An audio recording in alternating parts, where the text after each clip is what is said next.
Hello, welcome back to my channel and welcome if you are new. I really wanted to document some of the different realities and experiences that I had to face and go through while trying to travel between the US and China in 2020 and 2022. I'm going to be referencing my phone here for some notes because there has been a lot of things that happened. So yeah, let's just get on started. In 2020, my journey from Chicago to Shanghai took 30 hours and I traversed Dallas, Mexico, and Japan before I made it to Shanghai. In my point of view at that point, that was already an extremely long travel journey. But in 2022, it took me 3.5 weeks where I first flew to LA and then went to Hong Kong and quarantined there for a week. Then took a bus to Zhuhai in China, had to quarantine there for another week, and then eventually finally flew back to China after that second 1-week quarantine. And then in Shanghai at my house, I had to do another 3-day at-home quarantine. So now that you have a general gist of kind of the differences for the 2 years, let's just get on started with the more specific details. So my first big journey that I had to embark on was flying back home to Shanghai in June of 2020. COVID obviously started in March that year for the United States, and my school announced that the spring quarter would be online sometime around the beginning of April, I think it was. As soon as that announcement came out, my family and I were looking for plane tickets for me to fly home as soon as possible. So ideally, I would have just already been back in Shanghai in April. And in the beginning of things, I don't think China had imposed any sort of mandatory quarantine at that point yet. Unfortunately, I was not able to fly back until 2.5-ish months later. I had bought like 10 plane tickets throughout those few months and they kept getting canceled. Things were going wrong. I won't go into the details of what went wrong for every single... Oh my gosh. I won't go into the details of what went wrong exactly for each of those 10 flights because there were just so many little things, but just to give you a better understanding of, the climate of what was going on.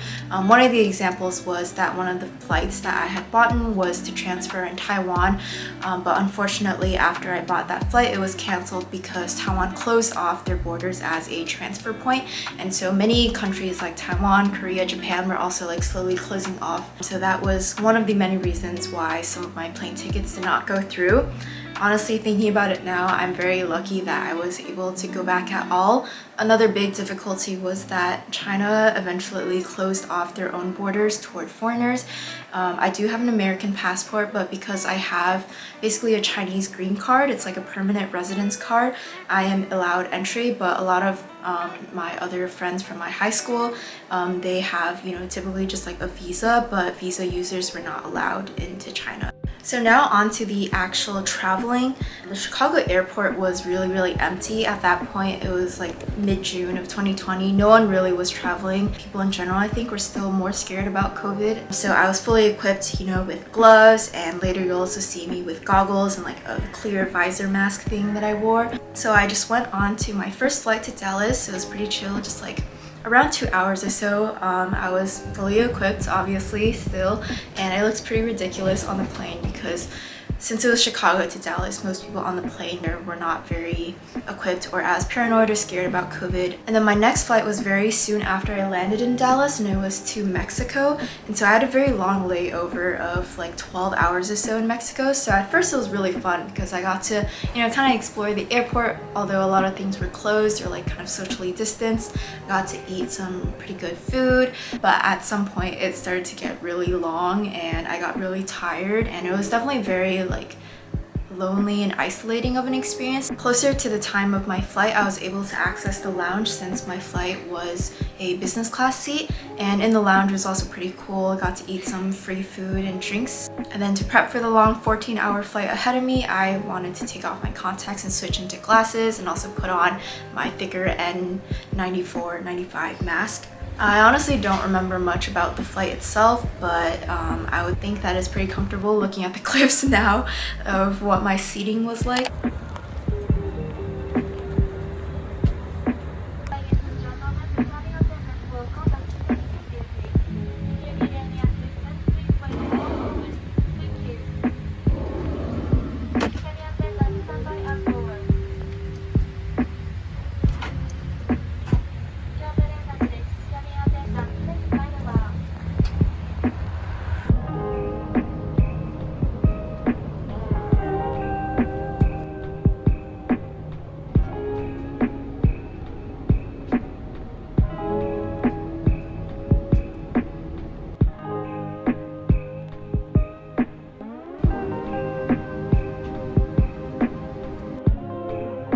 once I got to Japan, I had to get my temperature taken upon arrival, and then I also had access to the lounge again since my next flight was also for business class, and I got to eat some incredible ramen and udon. It was phenomenal. This I definitely remember. And then finally, the last kind of stretch of my travel for 2020 was my last flight from Narita, Japan to Shanghai, China, and I was so excited to finally be back home.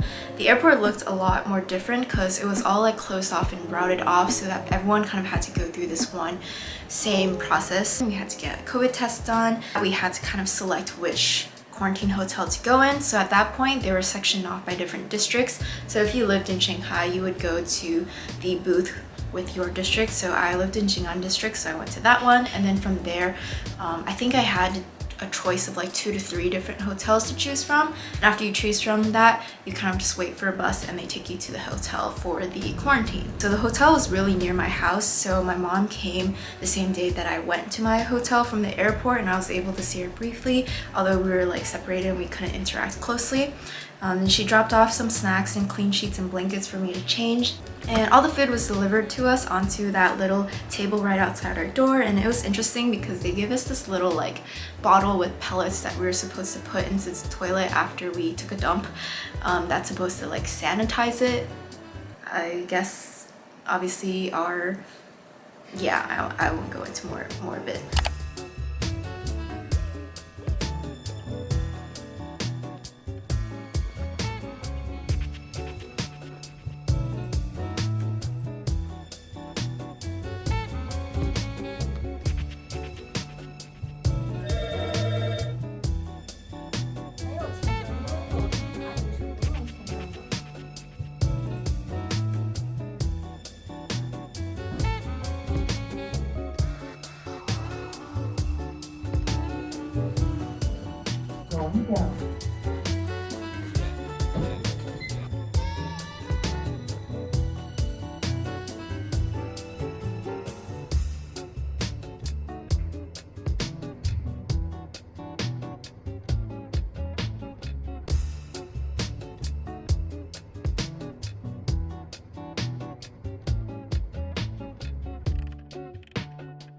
But at this point, China's policy was a 14-day mandatory hotel quarantine, and after that you got to go home. Honestly, the 2 weeks passed by fairly quickly since it was right after my spring quarter ended. I was binging TV shows, like doing whatever I wanted, so it was not bad of a time, and the food was pretty good as well. So back in 2020, I would have thought that just 1 year later that travel would get a lot easier and that, you know, the things like these mandatory quarantines would get shortened or taken out completely, but that is not the case at all. I feel like people have figured out more ways to get around these different rules and restrictions that different countries have, but there still are very many new restrictions and rules added. The issue now is more just purely the price of the tickets. When my parents were first looking for a direct flight from the US to Shanghai for me, the plane tickets were around 10K US dollars, which is crazy. We were trying to look for other routes home that could be a little more affordable. So my parents told me about this way home that people were starting to take from the US to China, and that was to stop by Hong Kong.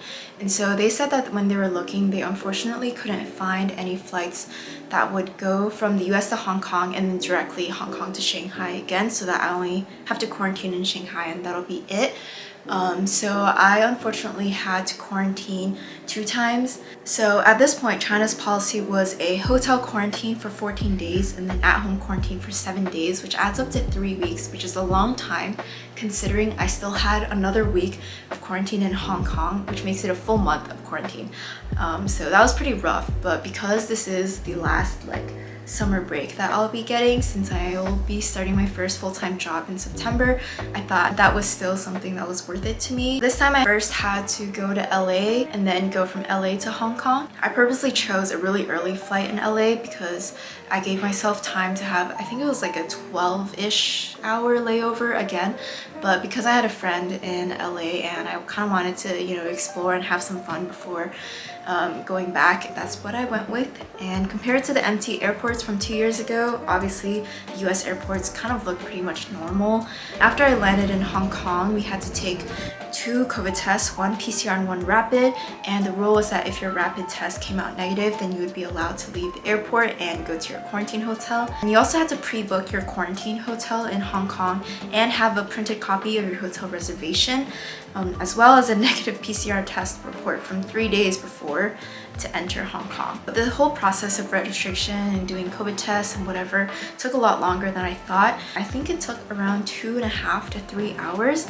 And then after all of the testing and documentation and entering customs, we were all led to like a bus waiting area where different hotels were assigned to a different bus. Yeah, that's how I got to the hotel.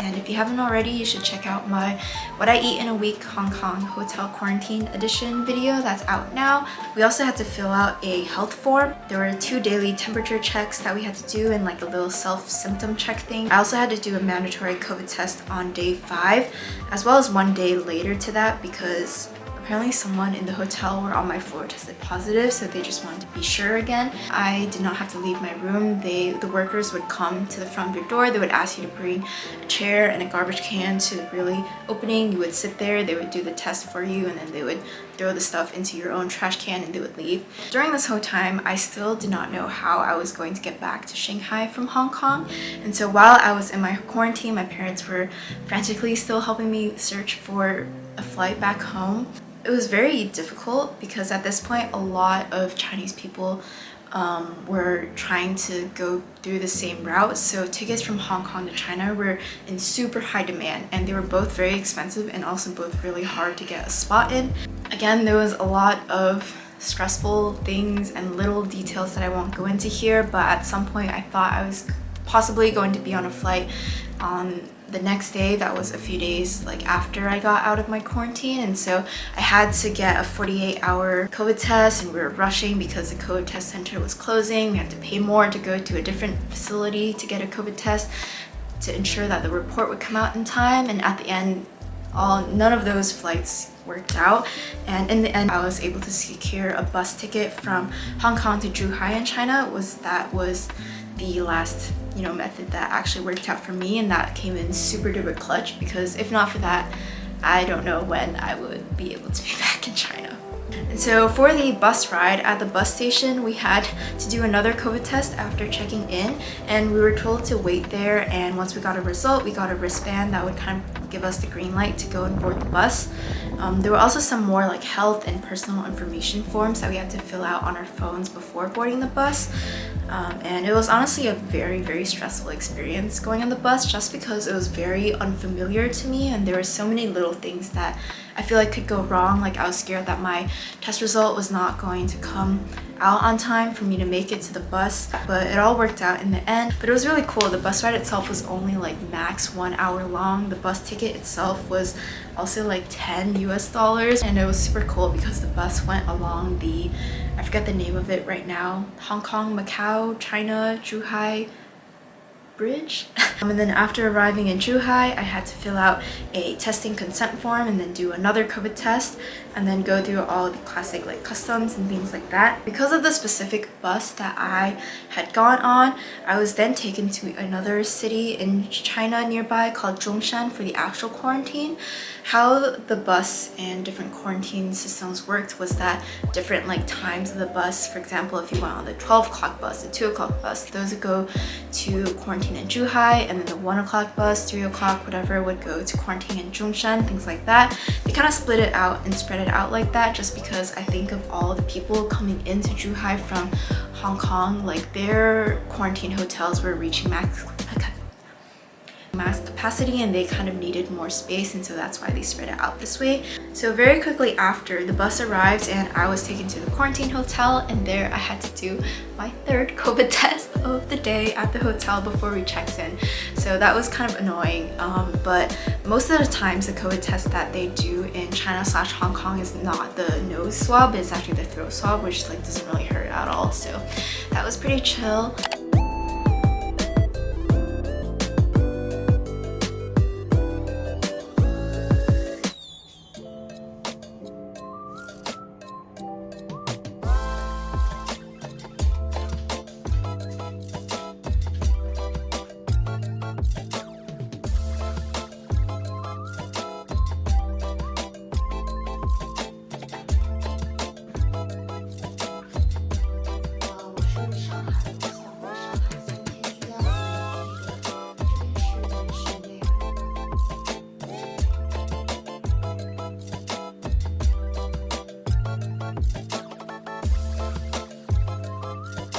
Several days later. So I just received the phone call that I can head downstairs now to do checkout. So yay!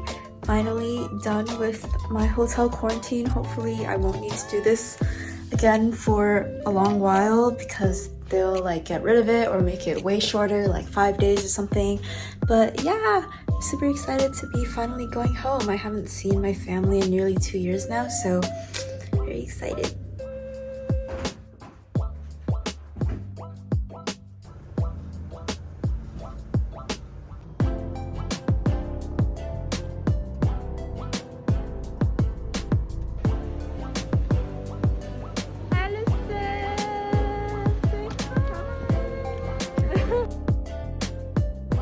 And then in the hotel, we also had to get 2 COVID tests done. I think once was also day 4 and then another one on 6 or something. It was interesting because that later test that they did, they also asked me to bring out 3 different like belongings, like a toothbrush, pillow, things like that, and to swab those just to check my nearby items to see if those had COVID on it as well from me. And so yeah, that was the end of that entire journey. I know that was a lot, but I thought that this information would be really cool / sad for me to document and to share, and just to show the interesting differences between traveling when COVID first started between the US and China versus 2 years later. Who knows how these policies and different routes will continue to change in the future, but I, as well as probably most other people, I'm just hoping that the pandemic in general will continue to get better and that travel will become easier. But yeah, I hope you enjoyed this video, found it informative, interesting, whatever you got out from it. And I hope to see you in my next videos. Bye!